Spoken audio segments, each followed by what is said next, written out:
Assalamu alaikum dear students.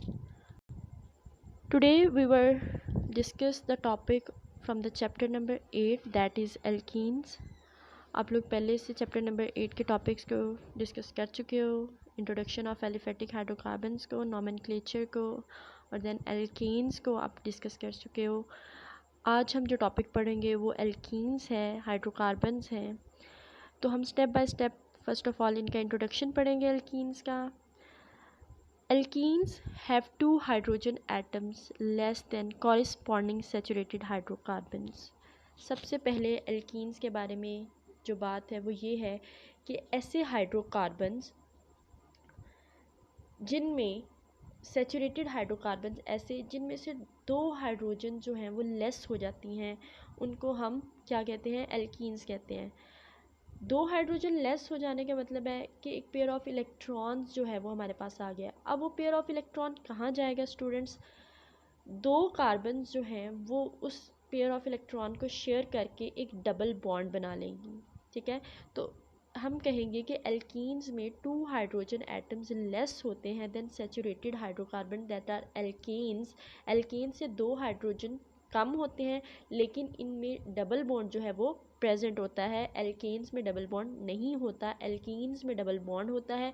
और वो किस वजह से होता है? वो हाइड्रोजन के लेस होने की वजह से जो इलेक्ट्रॉन हमारे पास आ जाते हैं, कार्बन्स जो हैं वो उनको शेयर करती हैं और डबल बॉन्ड बनाती हैं। देन स्टूडेंट्स कहते हैं कि they are also called olefins. This word is derived from Latin word olefin, it means oil forming. Alkenes को हम ऑयल फॉर्मिंग भी कहते हैं क्योंकि ये क्लोरीन गैस के साथ या ब्रोमीन के साथ मिल के क्या बना देते हैं? ये लिक्विड बनाते हैं जो कि ऑयली होता है। तो इसलिए हम कहते हैं कि जो लोअर मेंबर्स हैं इसके एल्कीन्स के वो ऑयल फॉर्मिंग है, उनके ऑयल बनाने की वजह से एल्कीन्स को ओलिफिन्स कहा जाता है। देन स्टूडेंट्स सिंपलेस्ट ओलिफिन जो है वो इथीन है। ठीक है, सिंपलेस्ट जो ओलिफिन हमारे पास बनता है, ऑयल फॉर्मिंग एल्कीन बनता है, वो इथीन है जिसका फार्मूला जो है वो C2H4 है। उसके बाद स्टूडेंट्स हम आ जाते हैं इसके जनरल फार्मूला पे। अब एल्कीन्स जो हैं वो टू टाइप्स के होते हैं, एक होते हैं मोनोइंस और सेकेंडली डाईइंस। ऐसे एल्कीन्स, ऐसे हाइड्रोकार्बन एल्कीन जिनमें डबल बॉन्ड एक हो उनको हम मोनोइंस कहते हैं, और ऐसे हाइड्रोकार्बन जिनमें डबल बॉन्ड जो है वो एक से ज़्यादा प्रेजेंट हो या मतलब दो डबल बॉन्ड प्रेजेंट हो उनको हम डाईइंस कहते हैं। ठीक है, तो जो सिंगल डबल बॉन्ड के लिए हमारे पास एल्कीन्स आते हैं मोनोइंस, उनका जो जनरल फार्मूला है वो CnH2n है। यहाँ पे जो C ऑप्शन है वो मोनोइंस के लिए है। ठीक है, जो C ऑप्शन है वो मोनोइंस के लिए है। ठीक है, ये वाला ये मोनोइंस के लिए है। ठीक है स्टूडेंट्स, मोनो। और नेक्स्ट जो है हमारे पास फार्मूला डाईइंस के लिए, जैसा कि हमारी स्टेटमेंट ऊपर आ रही है। ठीक है, वो जो है स्टेटमेंट वो क्या कहती है? जनरल फार्मूला ऑफ एल्क डाईइंस, यानी ऐसे कंपाउंड जिनमें दो डबल बॉन्ड प्रेजेंट होते हैं, ऐसे एल्कीन्स का जो जनरल फार्मूला है वो CnH2n-2 है। मतलब -2 का क्या मतलब है कि एल्कीन्स जिनमें ऑलरेडी दो हाइड्रोजन लेस हैं उनमें से मज़ीद दो हाइड्रोजन जो है वो हम माइनस कर देंगे। नेक्स्ट स्टूडेंट हमारे पास आ जाती है नॉमेनक्लेचर। वो आप ऑलरेडी डिस्कस कर चुके हैं इसकी नॉमेनक्लेचर को। इंट्रोडक्शन एल्कीन्स का हम पढ़ चुके हैं। एल्कीन्स ऐसे जिनमें दो हाइड्रोकार्बन जो हैं वो लेस हो जाती हैं। ठीक है, डबल बॉन्ड आ जाता है उनकी जगह पे। फिर ओलिफिन्स कहते हैं, लैटिन वर्ड ओलिफेंट से है, ऑयल फॉर्मिंग है। लोअर मेंबर्स जो हैं वो ऑयल बनाते हैं ऑन रिएक्शन विद क्लोरीन और ब्रोमीन। पोलैरिटी के लिहाज से अगर हम इनको देखें तो ये नॉन पोलर हैं, क्योंकि कार्बन और हाइड्रोजन कंटेनिंग कंपाउंड्स हैं, तो इनकी जो इलेक्ट्रोनेगेटिविटीज़ की वैल्यू है वो नियरली इक्वल होती हैं। जनरल फार्मूला ऑलरेडी डिस्कस कर चुके हैं, CnH2n। नेक्स्ट स्टूडेंट्स आ जाते हैं general methods of preparation of alkenes, जो कि हमारे पास आ जाते हैं। सबसे पहले एक MCQs हम देखते हैं। 1,1 di bromopropane on treatment with zinc forms 1,1 di bromo propane on treatment with zinc forms propene बनाता है, ठीक है। ये विसिनल डाईहैलाइड्स हैं, डाई ब्रोमो प्रोपेन है हमारे पास, इनको हम विसिनल डाईहैलाइड्स कहते हैं। और विसिनल डाईहैलाइड्स जो हैं वो नेक्स्ट हम पढ़ेंगे कि वो किस तरह जिंक डस्ट के साथ रिएक्ट करके एल्कीन्स बनाते हैं। ये जो आपको क्वेश्चन है वो बाद में क्लियर हो जाएगा। So let's start general methods of preparation of alkenes. Dehydrohalogenation of alkyl halides. Students अब यहाँ पे दो चीज़ें आ रही हैं। Dehydrohalogenation यानी कि हाइड्रोजन का elimination and then halogen compound का, हेलोजन जो हमारे पास आ रही है उसका एलिमिनेशन, दोनों का एलिमिनेशन मिलके हमारे पास क्या बना रहा है, एल्काइल हैलाइड्स जो हैं उनमें से एक हाइड्रोजन निकलेगी, एल्काइल हैलाइड जो हमारे पास कंपाउंड है उनमें से एक हाइड्रोजन निकलेगी, देन उसमें से एक हेलोजन का जो मॉलिक्यूल है वो निकलेगा, रिमूव होगा इन the presence of alcoholic potassium hydroxide, और वो हमारे पास क्या बना देंगी, एल्कीन्स बना देंगी, ठीक है स्टूडेंट्स। तो फर्स्ट हमारी जो रिएक्शन है उसकी देखें कि वो क्या कह रहा है, डीहाइड्रोहैलोजिनेशन। अब ये स्टूडेंट्स इसमें जो हमारे पास कैटलिस्ट है, जो रिएक्शन कंडीशंस हैं उसमें हम यूज़ कर रहे हैं एल्कोहलिक पोटाशियम हाइड्रोक्साइड। अब इसका यहाँ पे क्या यूज़ है, आपसे क्वेश्चन भी पूछा जा सकता है कि why we use alcoholic potassium hydroxide in the reaction of dehydrohalogenation of alkyl halides, ठीक है स्टूडेंट्स। तो इसका जो आंसर है वो ये होगा कि जब हम एल्काइल हैलाइड्स को रिएक्ट करवाते हैं एल्कोहलिक पोटाशियम हाइड्रोक्साइड के साथ, ठीक है, एल्कोहलिक पोटाशियम हाइड्रोक्साइड के साथ जब हम रिएक्ट करवाते हैं एल्काइल हैलाइड्स को, तो यहाँ पे जो OH है पोटाशियम हाइड्रोक्साइड का वो एज अ बेस एक्ट कर रहा है, ठीक है, वो एज अ बेस एक्ट कर रहा है। और यहाँ पे वो क्या करेगा, वो एलिमिनेशन करवाएगा, किसकी, हाइड्रोजन की एलिमिनेशन करवाएगा, ठीक है। OH जो है वो H पे हाइड्रोजन पे रिएक्ट करेगा, ठीक है, अटैक करेगा और हाइड्रोजन को रिमूव करवा के वाटर बनाएगा, ठीक है। और देन जो यहाँ पे जो हमारा हेलोजन कंपाउंड लगा मॉलिक्यूल लगा होगा उसको भी रिमूव करवा देगा। तो एलिमिनेशन हो रही है दो चीज़ों की, एक हाइड्रोजन की एलिमिनेशन हो रही है और एक हेलोजन की एलिमिनेशन हो रही है। तो यहाँ पे इसका रीज़न ये है कि जो एल्कोहलिक पोटाशियम हाइड्रोक्साइड है उसमें जो OH है वो एज अ बेस एक्ट कर रही है, ठीक है। तो elimination reaction will occur and alkene are form, okay. Then students हमारे पास आ जाता है next reaction that is dehydration of alcohols. Dehydration of alcohols हमारे पास आ रही है। अब डीहाइड्रेशन ऑफ एल्कोहल्स का क्या मतलब है, इसका मतलब ये है कि हमारे जो एल्कोहल्स हैं, प्राइमरी है, सेकेंडरी है या टर्शियरी एल्कोहल्स हैं, उनमें से वाटर का रिमूवल अगर हम करवाते हैं तो फिर भी हमारे पास जो प्रोडक्ट बनती है वो एल्कीन्स बनती है। अब यहाँ पे हमारे पास जो उन्होंने फर्स्ट कैटलिस्ट यूज़ किया वो कह रहे हैं यूजिंग हीटेड एलुमिना, ठीक है, यूजिंग हीटेड एलुमिना। हमारे पास क्या आ रहा है, मैं आपको ये लाइंस रीड करके बता देती हूँ बुक की। Alcohols when dehydrated in the presence of a catalyst give alkene. The best procedure is to pass vapours of alcohol over heated alumina, ठीक है।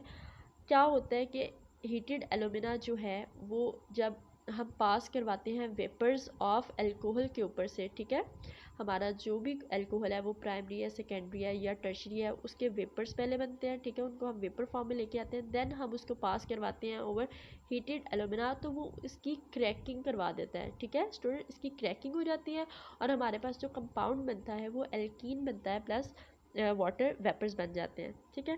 उसके बाद नेक्स्ट हमारे पास जो डिहाइड्रेशन ऑफ एल्कोहल्स है उसका एक और मेथड है, फॉस्फोरस के जो कंपाउंड्स हैं उनकी प्रेजेंस में और सल्फ्यूरिक एसिड की जो हमारे पास हैं उनकी प्रेजेंस में हम जो है वो डिहाइड्रेशन करवा सकते हैं। अब ईज जो है डिहाइड्रेशन की वो किस तरह से, यानी प्राइमरी, सेकेंडरी और टर्शरी एल्कोहल्स में से कौन से एल्कोहल्स हैं जो ज़्यादा ईजीली डिहाइड्रेशन करते हैं और एल्कीन्स बनाते हैं। तो इनका जो ऑर्डर है वो ये है कि टर्शरी एल्कोहल सबसे फास्ट रिएक्शंस देते हैं, सेकेंडरी एल्कोहल उससे मतलब लेस फास्ट होते हैं और प्राइमरी अल्कोहल सबसे लेस जो है वो रिएक्शन करते हैं। अब इसकी रीज़न जो है वो ये है कि टर्शरी अल्कोहल जब उनको हम ट्रीट करवाते हैं सल्फ्यूरिक एसिड के साथ, तो जब प्रोटोनेशन होती है तो क्या होता है, after the removal of water, ठीक है, हमारे पास क्या बन जाते हैं, हमारे पास टर्शरी कार्बोकेटाइन बन जाते हैं, जैसे कि यहाँ पे दिखाया है ये वाला, ठीक है। कार्बोकेटाइन बन जाते हैं, सेकेंडरी में भी बन जाते हैं, टर्शरी में भी बन जाते हैं। तो जो कार्बोकेटाइन की स्टेबिलिटी है, रिएक्शन का जो रेट है, वो उस कार्बोकेटाइन की स्टेबिलिटी पे डिपेंड करता है।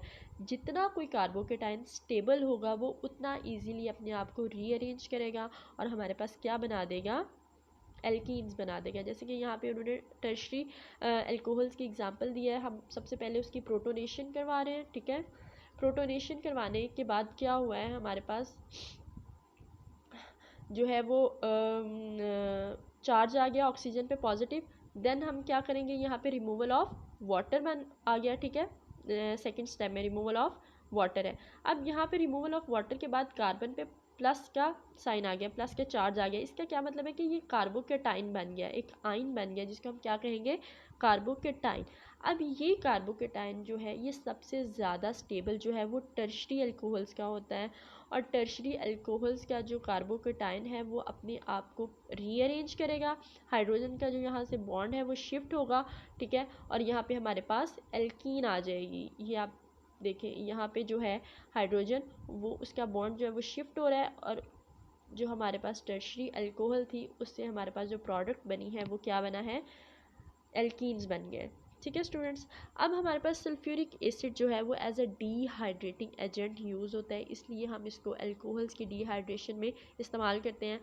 First of all primary alcohols की अगर हम बात करें तो उनके लिए 75% जो है वो सल्फ्यूरिक एसिड होगा, एंड 170 डिग्री सेल्सियस टेम्परेचर जो है उसको हम यूज़ करेंगे तो हमारे पास एल्कीन जो है वो इथीन बनेगी।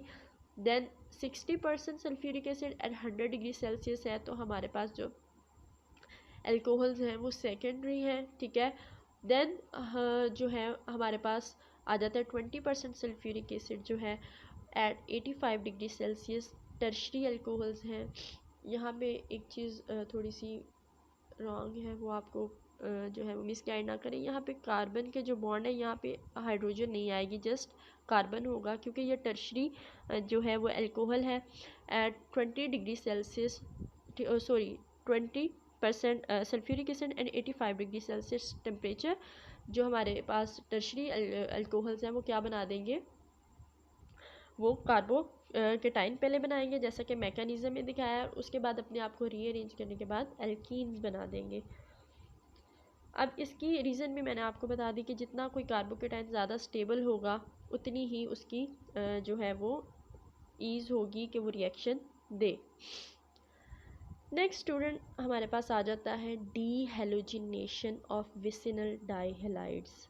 विसिनल डाईहेलाइड्स ऐसे डाईहेलाइड्स हैं, एडजेसेंट कार्बन्स जो हमारे पास होती हैं, यानी ऐसी कार्बन्स जो दोनों आपस में एक साथ साथ अटैच हैं, ठीक है। एडजेसेंट कार्बन, साथ साथ वाली कार्बन्स जो बिल्कुल एक दूसरे के साथ अटैच होती हैं, उन दोनों ही कार्बन्स के साथ अगर हमारे पास हेलोजन ग्रुप्स लगे हैं, जैसा कि आप देख सकते हैं यहाँ पे, तो ऐसी कार्बन्स को हम क्या कहेंगे, ऐसी कार्बन या ऐसे कंपाउंड्स को हम क्या कहेंगे, विसिनल डाईहेलाइड्स, क्योंकि वो एडजेसेंट कार्बन पे हमारे पास हेलोजन ग्रुप्स लगे हैं।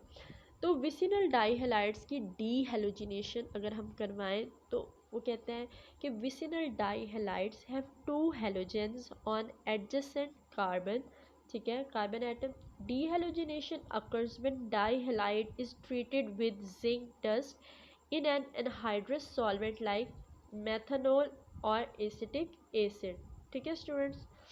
अब यहाँ पे क्या हो रहा है, डीहेलोजिनेशन हो रही है विसिनल डाईहेलाइड्स की और हमारे पास एल्कीन्स बन रहे हैं इन the presence of zinc dust. अब जिंक डस्ट का यहाँ पे क्या काम है, जिंक जब रिएक्ट करती है किसी भी हाइड्रोकार्बन के साथ, ठीक है, तो वो क्या बना देती है, वो एक कॉम्प्लेक्स बना देती है, कार्बन के साथ कॉम्प्लेक्स बना देती है। अब वो जो कॉम्प्लेक्स बनता है वो बहुत ज़्यादा स्टेबल होता है, ठीक है। स्टेबिलिटी की वजह से वो क्या करता है, वो डीहेलोजिनेशन करवा देता है कार्बन के साथ, क्योंकि उस जिंक मेटल की जो है वो स्टेबिलिटी ज़्यादा हो जाती है, तो वो हेलोजन जो है दोनों उनका एलिमिनेशन करवा देता है। अब यहाँ पे आप लिख लें, नोट कर लें इस चीज़ को कि फॉर एग्जांपल आपसे क्वेश्चन ये पूछा जा सकता है कि why we use zinc dust in the reaction of dehalogenation of vicinal डाइहैलाइड्स।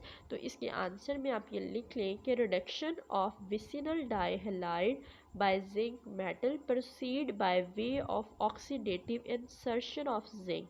Oxidative insertion हो रही है जिंक की into a carbon halogen bond producing an organo zinc species.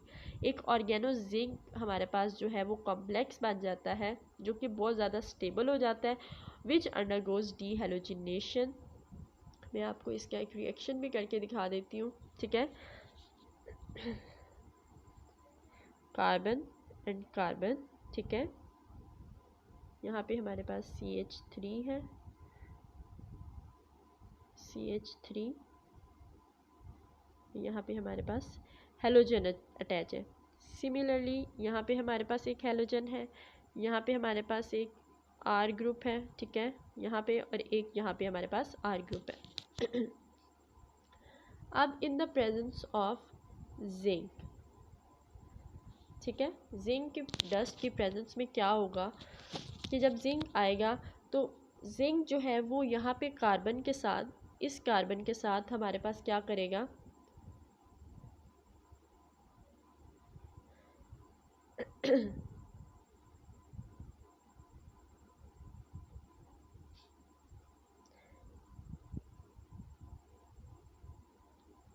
यहाँ पे कार्बन के साथ एक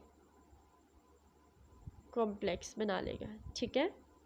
जिंक जो है वो कार्बन के साथ, यहाँ पे कार्बन के साथ जो है वो इसका कॉम्प्लेक्स बनेगा, ना कि हेलोजन के साथ यहाँ पे इस तरह से, ठीक है। तो ये जो है जिंक कार्बन के साथ जिंक ऑर्गेनो जिंक जो कॉम्प्लेक्स बनेगा ये बहुत ज़्यादा स्टेबल कॉम्प्लेक्स है, ठीक है।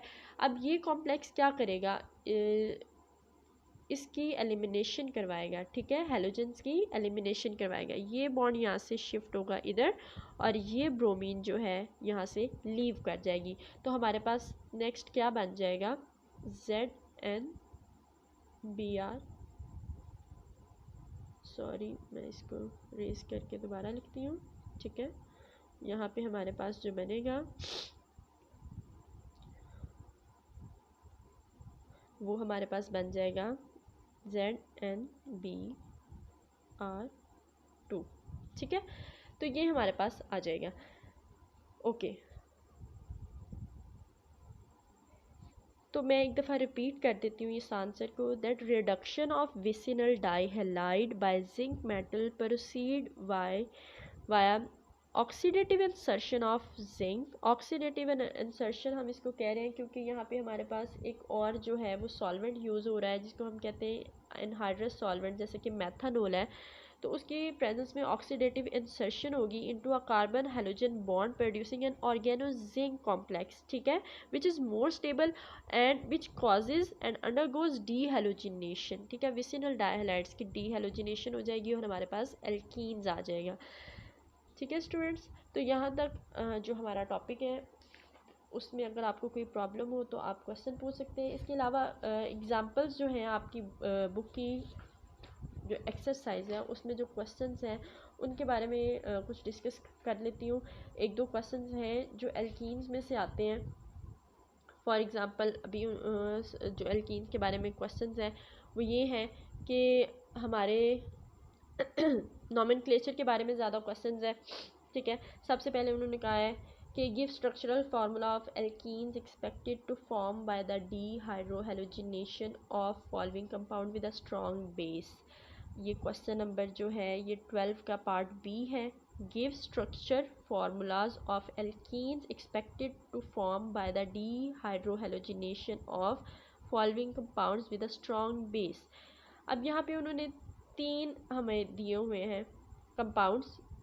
फर्स्ट है क्लोरोपेंटेन, 1 क्लोरोपेंटेन है, यानी कि हमारे पास एल्काइल हैलाइड आ गया, ठीक है। फिर आ जाता है 2 क्लोरो 3 मिथाइल ब्यूटेन, ये भी एल्काइल हैलाइड्स में आ जाते हैं।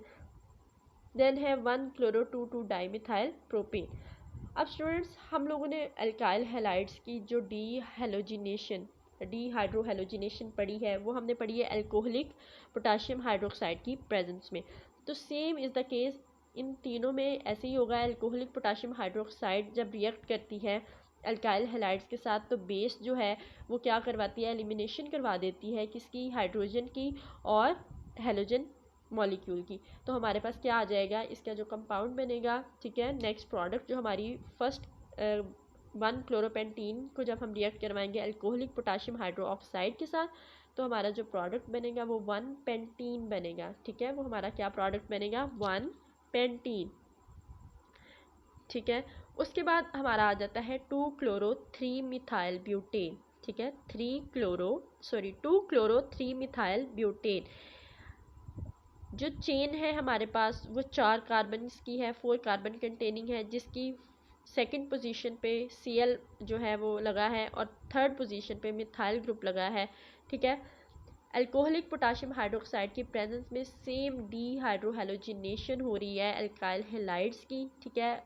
Potassium hydroxide as a base act करेगा एंड देन हमारा जो कमिंग कंपाउंड बनेगा, प्रोडक्ट बनेगा 2 मिथाइल 2 ब्यूटीन, ठीक है स्टूडेंट्स, 2 मिथाइल 2 ब्यूटीन हमारे पास आ जाएगा।